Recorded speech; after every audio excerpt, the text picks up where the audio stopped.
صرف ایک ہی ایسی محبت ہے جس میں طعنہ نہیں، الزام نہیں، رسوائی نہیں، شرمندگی نہیں، بے سکونی نہیں، وہ ہے اللہ کی محبت۔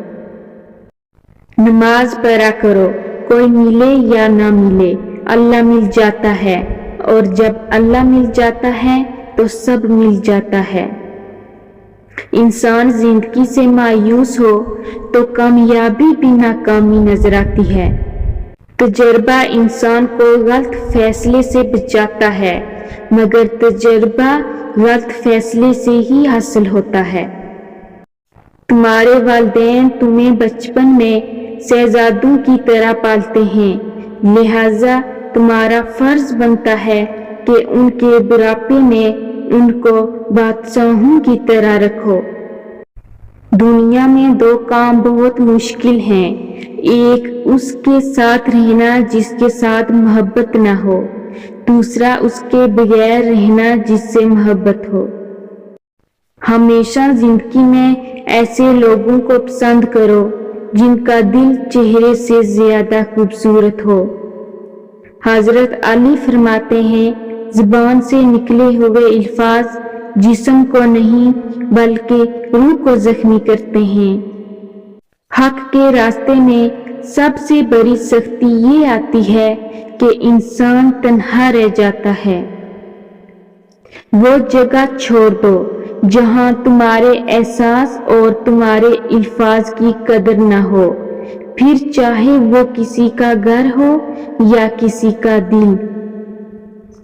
کسی کو دکھ دینا ایک قرض ہے جو آپ کو کسی اور کے ہاتھوں ملے گا۔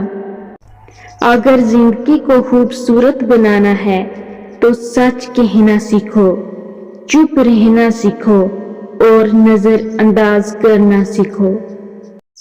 طویل دوستی کے لیے دو چیزوں پر عمل کرو۔ پہلا، اپنے دوست سے غصے میں بات مت کرو۔ دوسرا، اپنے دوست کی غصے میں کی ہوئی بات دل پر مت لو۔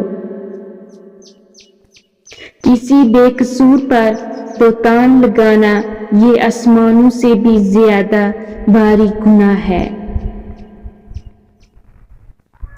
کم کھانا، کم سونا اور کم بولنا اللہ کے دوستوں کی نشانیاں ہیں، جبکہ زیادہ کھانا، زیادہ سونا اور زیادہ بولنا شیطان کے دوستوں کی نشانیاں ہیں۔ رشتوں کی خوبصورتی ایک دوسرے کی بات کو برداشت کرنے میں ہے۔ اگر بے عیب انسان تلاش کرو گے تو اکیلے رہ جاؤ گے۔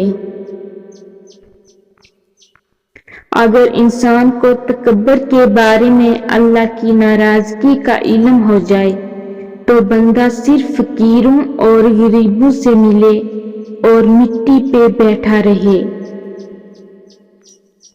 اگر تم کسی کو دھوکہ دینے میں کامیاب ہو جاتے ہو تو یہ نہ سمجھنا کہ وہ کتنا بے وقوف ہے، بلکہ یہ سوچنا اس کا تم پر کتنا اعتبار تھا۔ حضرت علی فرماتے ہیں، نماز کے لیے وقت نکالو، اللہ تمہاری زندگی سے برا وقت نکال دے گا۔ سب راستے بند ہو سکتے ہیں مگر رب کی رحمت کا راستہ کبھی بند نہیں ہو سکتا۔ بہترین انسان اپنے عمل سے پہچانا جاتا ہے، ورنہ اچھی باتیں تو برے لوگ بھی کرتے ہیں۔ کسی کی اچھائی کا اتنا بھی فائدہ مت اٹھاؤ کہ وہ برا بننے کے لیے مجبور ہو جائے۔ برا ہمیشہ وہ بنتا ہے جو اچھا بن کر ٹوٹ چکا ہو۔ زندگی میں ہمیشہ دو لوگوں سے دور رہنا، پہلا مصروف اور دوسرا مغرور۔ مصروف اپنی مرضی سے بات کرتا ہے اور مغرور مطلب کے لیے یاد کرتا ہے۔ اخلاق ایک دکان ہے اور زبان اس کا تالا ہے۔ تالا کھلتا ہے تو معلوم ہوتا ہے کہ دکان سونے کی ہے یا کوئلے کی۔